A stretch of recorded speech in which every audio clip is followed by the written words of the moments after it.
ये कहानी है अयातुल्लाह अली खामनोई की। ये कहानी है एक साधारण मौलवी के सुप्रीम लीडर बनने और फिर इजराइल अमेरिका के एक मिसाइल स्ट्राइक में शहीद होने की। 28 फरवरी 2026 की रात में जब ईरान की हवाओं में मिसाइल छोड़े जाते हैं और खामनोई की मौत की खबर आती है, तो यह एक सल्तनत के शांत होने की आहट थी। वो सल्तनत जिसे अली खामनोई ने पिछले 4 दशकों से ईंट दर ईंट खड़ा किया था, जिन्हें ईरान में वली फकी यानी खुदा का जमीन पर नुमाइंदा माना जा रहा था। लेकिन अब इतिहास के पन्नों में वो दफन हो चुके हैं। अमेरिका और इजराइल बार बार कह रहे हैं कि ईरान संभल जाओ, वरना जैसे हमने तुम्हारे रहबर का खात्मा किया है, हम तुम्हारे मुल्क का खात्मा कर देंगे। ईरान से लेकर हिंदुस्तान पाकिस्तान तक में उस रहबर के लिए खून बहाने की होड़ लगी है। लोग बदला लेने की बातें कर रहे हैं। अब सवाल उठता है कि खामनोई कौन थे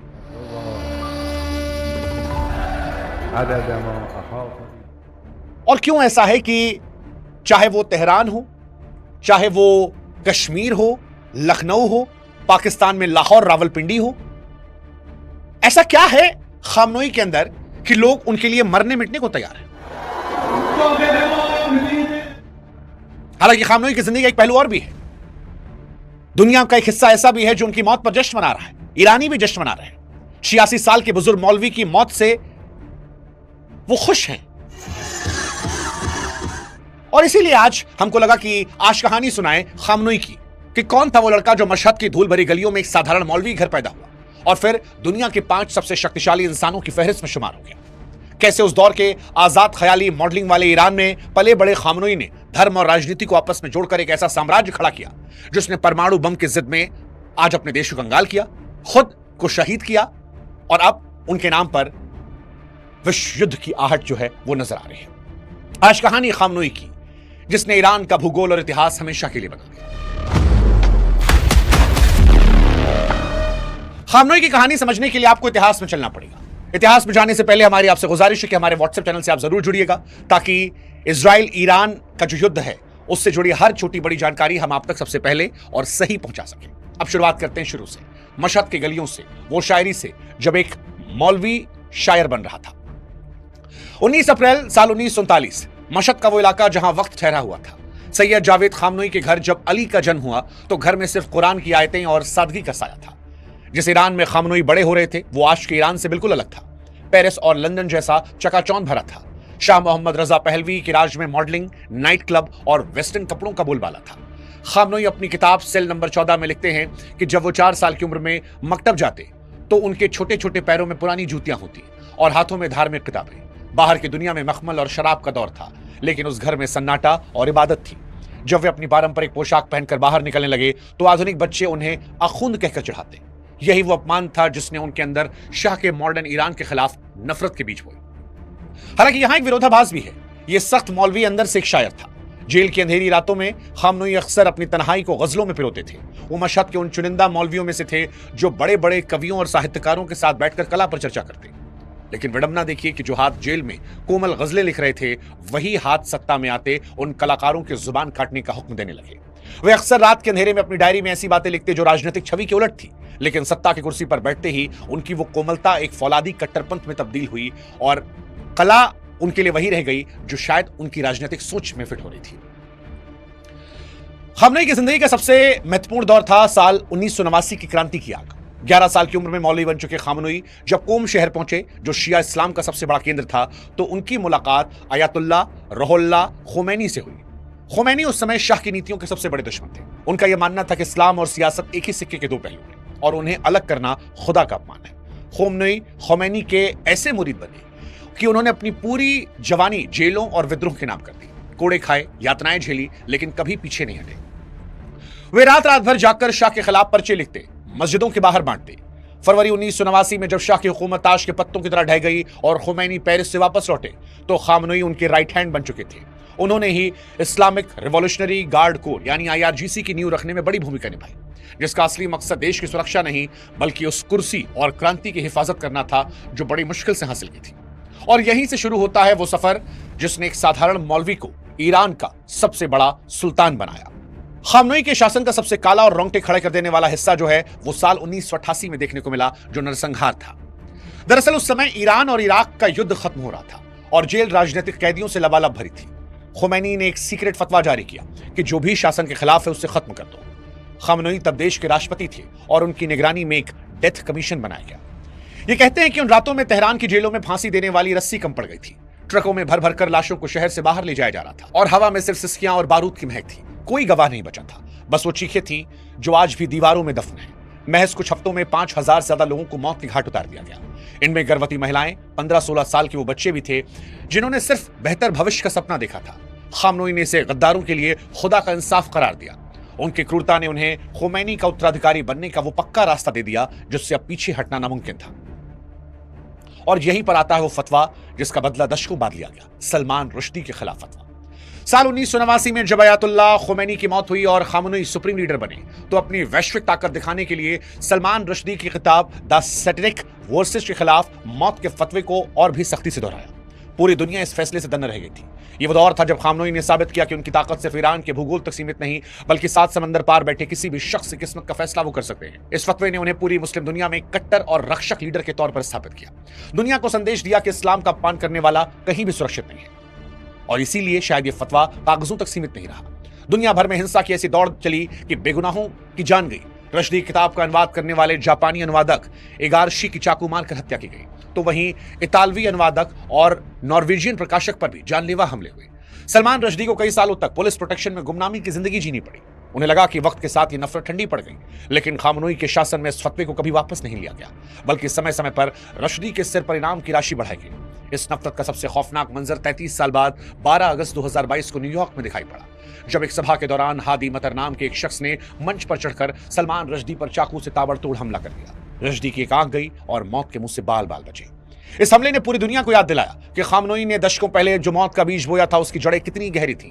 खामनोई के नेतृत्व वाले ईरान ने इस हमले की निंदा करने के बजाय इसे ईश्वरीय न्याय करार दिया। यह घटना दिखाती है कि खामनोई का प्रभाव सिर्फ राजनीति तक नहीं था, बल्कि एक ऐसी विचारधारा तैयार की थी जो दशकों बाद भी किसी के खून की प्यासी हो सकती थी। खामनोई की शख्सियत की बात करें तो वो दुनिया के लिए हमेशा पहेली रही है। उनकी सार्वजनिक छवि एक ऐसे धर्मगुरु की जो बेहद सादगी में रहता, पुराना कालीन और साधारण रहन सहन उनकी पहचान था। लेकिन इस सादगी भरी तस्वीर के साथ साथ एक आर्थिक पहलू भी था जिसकी दुनिया भर में चर्चा हुई। उन पर सिटार्ड नाम के एक विशाल और गुप्त बिजनेस साम्राज्य को कंट्रोल करने के दावे किए गए, जिसकी कीमत करीब 95 अरब डॉलर आकी गई। रिपोर्ट के अनुसार यह पैसा देश के बुनियादी ढांचों और सेना को मजबूत करने में लगाया जाता। सत्ता के इस ऊंचे पायदान पर रहने के लिए खामनोई ने कई कड़े राजनीतिक फैसले भी किए। कभी उनके सबसे करीबी रहे अकबर हाशमी रफसंजानी, जिन्होंने खामनोई को रहबर बनाने में किंगमेकर की भूमिका बनाई थी, धीरे धीरे मुख्यधारा की राजनीति से अलग किए गए। रफसंजानी पश्चिमी देशों के प्रति जब थोड़ा सा नरम रुख रखने लगे, जो खामनोई की सख्त विचारधारा से अलग था, तो फिर एक रोज 2017 में खबर आई कि उनकी अचानक मौत हो गई और इस मौत ने चर्चाओं को जन्म दिया। यह हिस्सा दिखाता है कि खामनोई के लिए उनके सिद्धांत और सत्ता का स्थायित्व व्यक्तिगत संबंधों से कहीं ऊपर था। खामनोई की जिंदगी कासिम सुलेमानी का जिक्र किए बगैर अधूरी है। खामनोई के असली पावर सेंटर कोई मंत्रालय नहीं बल्कि उनका अपना दफ्तर था, जिसे बेत ए रहबरी कहा जाता था।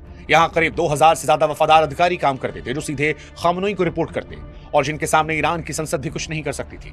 यहीं से खामनोई ने जनरल कासिम सुलेमानी को तैयार किया। सुलेमानी खामनोई के लिए सिर्फ एक फौजी नहीं थे, उनके मानस पुत्र और विजन को पूरे मिडिल ईस्ट में फैलाने वाले सबसे बड़े मोहरे थे। सुलेमानी ने ही लेबनान में हिजबुल्लाह, यमन में हुतियों और इराक में शिया मिलिशिया का जाल बना था। वे कुर्द फोर्स के प्रमुख के तौर पर खामनोई की उंगलियों के इशारे पर पूरे क्षेत्र में ऑपरेशन चलाते। जब 2020 में बगदाद एयरपोर्ट के बाहर अमेरिका ने सुलेमानी को ड्रोन हमले में मार गिराया, तो खामनोई सरेआम फूट फूट कर रोए थे। वो एक पिता के दुख के साथ साथ उस साम्राज्य के ढहने का भी डर था जो सुलेमानी ने उनके लिए तैयार किया था। सुलेमानी की मौत ने खामनोई के उस विजन को तगड़ा झटका दिया था, जो तेहरान से भूमध्य सागर तक शिया कॉरिडोर बनाना चाह रहे थे। सुलेमानी के जाने के बाद से ही खामनोई के बारे में कहा जाता है कि वो ज्यादा अकेले और ज्यादा असुरक्षित हो गए थे। वैसे खामनोई की सत्ता की नींव पहली बार 2009 के ग्रीन रिवॉल्यूशन के दौरान हिली थी, जब चुनाव में धांधली के गंभीर आरोपों के बाद ईरान की सड़कों पर समंदर जैसे लोग उमड़ पड़े थे। तेहरान की दीवारों पर एक सवाल गूंज रहा था कि मेरा वोट कहां है।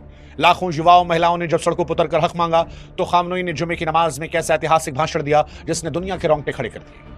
उन्होंने साफ लफ्जों में चेतावनी दी कि सड़क पर जो खून बहेगा उसकी पूरी जिम्मेदारी जनता की होगी। और इसके बाद शुरू हुआ वो खौफनाक दौर जहां पर बसीज मिलिशिया के गुंडों ने निहत्थे लोगों पर गोलियां बरसाईं। उस वक्त सड़कों पर गिरती निदा सुल्तान जैसी युवतियों की तस्वीरों ने पूरी दुनिया को हिला दिया था। इस सख्ती ने खामनोई की आध्यात्मिक गुरु वाली छवि को हमेशा के लिए एक कठोर तानाशाह में बदल दिया और यही सिलसिला 2022 में महसा अमीनी की मौत के बाद फिर लौटा। महसा अमीनी वो लड़की 22 साल की जिसके चेहरे पर कुछ बाल दिख रहे थे और ईरान की पुलिस ने उसे मौत के घाट उतार दिया। हिजाब का मुद्दा खामनोई के लिए सिर्फ एक कपड़ा नहीं था, बल्कि उनकी 1989 की क्रांति की वो आखिरी दीवार थी जिसे वो टूटने नहीं देना चाहते थे। उन्हें पता था कि अगर एक बार हिजाब का कानून ढीला हुआ तो पूरी विचारधारा ताश के पत्तों की तरह बिखर जाएगी। सत्ता को बचाने के लिए ही मॉरलिटी पुलिस को खुली छूट दी और फांसी का खौफनाक दौर शुरू हुआ। सरेआम चौराहों पर क्रेन से लटकाकर युवाओं को फांसी दी गई ताकि जनता के दिल में इतना खौफ पैदा हो जाए कि वो फिर कभी सिर उठाने की जुर्रत न करें। खामनोई को इस बात का डर था कि अगर ईरान की महिलाएं जाग गईं तो उनकी ये पुरुष प्रधान सल्तनत शायद टिक नहीं पाएगी और इसीलिए पूरी ताकत इस आवाज को दबाने में झोंक दी। और आज जो लोग जश्न मना रहे हैं, खासतौर पर जो महिलाएं जश्न मना रही हैं, उनमें बड़ी संख्या में वही हैं जो खामनोई के खिलाफ विरोध प्रदर्शन कर रही थी। हालांकि महिलाओं के विरोध प्रदर्शन से ज्यादा खामनोई की सल्तनत पर आखिरी बार परमाणु बम की तैयारी थी। खामनोई के शासन का सबसे विवादास्पद हिस्सा उनका परमाणु मिशन था। ये उनकी एक ऐसी जिद थी जिसने ईरान को दुनिया से अलग थलग कर दिया। दुनिया की आंखों में धूल झोंकने के लिए उन्होंने एक फतवा जारी किया कि परमाणु हथियार इस्लाम में हराम है, लेकिन पर्दे के पीछे नतांज और फोर्डो जैसे पहाड़ों के नीचे बने गहरे बंकरों में वो लगातार कोशिश कर रहे थे। खामनोई का मानना था कि जब तक ईरान के पास परमाणु कवच नहीं होगा तब तक पश्चिम उसे कभी भी इराक या लीबिया की तरह तबाह कर सकता है। उनके इसी जुनून ने ईरान की इकॉनमी की कमर तोड़ दी। अंतर्राष्ट्रीय पाबंदियों की वजह से जनता दाने दाने को मोहताज हो गई। दवाइयों की किल्लत हुई, लेकिन खामनोई अपनी जिद से 1 इंच पीछे नहीं हटे। उनके लिए देश की खुशहाली से ज्यादा जरूरी वो शक्ति थी जो दुनिया के ताकतवर देशों के सामने खड़ा कर सके। वहीं दूसरी तरफ सत्ता के गलियारों में उनके बेटे मुश्तबा खामनोई का नाम एक परछाई की तरह गूंजने लगा। मुश्तबा ने कहने को तो कोई भी आधिकारिक पद नहीं संभाला, न टीवी कैमरों के सामने आए, लेकिन हकीकत में ईरान के शैडो कमांडर बन चुके थे। अपने पिता और शक्तिशाली IRGC के बीच सबसे मजबूत कड़ी थे। आज इन्हीं मुश्तबा को खामनेई का सक्सेसर बनाया गया है। कहा जाता है कि मुश्तबा ही वो शख्स जो तय करते थे सत्ता में किसे रहना है, किसी रास्ते से हटना है। खामनोई धीरे धीरे अपने बेटे के लिए रास्ता साफ कर रहे थे जो उनके जाने के बाद सुप्रीम लीडर की गद्दी संभाले और अब वो सुप्रीम लीडर बन चुके हैं। लेकिन यहीं से उस वंशवाद की कहानी शुरू होती है जिसके खिलाफ खामनोई और उसके साथियों ने 1979 में शाह मोहम्मद रजा पहलवी को उखाड़ फेंका था। अब यह हैरान करने वाली बात है कि जिस क्रांति ने शाही शासन को खत्म किया, वही क्रांति अंततः एक मौलवी के पारिवारिक साम्राज्य में सिमट कर रह गई। मुश्तबा का यह गुप्त उदय दिखाता है कि खामनोई को अपने वफादारों से ज्यादा अपने खून पर भरोसा था। वे अपनी इस विचारधारा को अपने परिवार के हाथों में सुरक्षित देखना चाहते थे। 2026 की शुरुआत से ही मौत खामनोई के आसपास मंडरा रही थी और 28 फरवरी की उस रात तेहरान में गुप्त और सुरक्षित बंकर के अंदर जब मीटिंग चल रही थी तब चाय की प्यालियां टेबल पर थीं, रणनीति के नक्शे बिछे थे। खामनोई अपनी अगली चाल सोच रहे थे। उन्हें गुमान भी नहीं था कि ऊपर आसमान में उनकी मौत दस्तक दी है और फिर बंकर बस्टर मिसाइलों से हमला हुआ। वो सुरक्षा चक्र जिसे अभेद माना जा रहा था कुछ ही सेकंड में मलबे के ढेर में तब्दील हो गया। खामनोई की मौत ने ईरान को ऐसे दोराहे पर खड़ा किया जहां से रास्ता अनिश्चितता की ओर जाता है। अब ईरान के पास 2 रास्ते हैं, या तो एक नया रहबर चुनकर कट्टरपंथ के रास्ते पर चले या उस पुरानी पहचान की ओर लौटे जहां संगीत, कला, दुनिया से दोस्ती थी। रजा पहलवी अब एक उम्मीद बनकर उभर रहे हैं, लेकिन खामनोई ने जिस छाया सेना कट्टर विचारधारा को 40 सालों में सींचा है उसे उखाड़ फेंकना भी आसान नहीं है। खामनोई कांत उस लंबी कहानी का आखिरी पन्ना है जिसे दुनिया को दिखाया कि कैसे एक साधारण मौलवी अपनी जिद के दम पर दुनिया को युद्ध के मुहाने पर ला सकता है। अब इतिहास ये तय करेगा कि वो उन्हें एक रक्षक के तौर पर याद करेगा या फिर एक विनाशक के तौर पर, लेकिन उनकी पहचान, उनकी अहमियत को कोई इंकार नहीं कर सकता और वो अहमियत तेहरान से लेकर हिंदुस्तान, पाकिस्तान तक दिख रही है।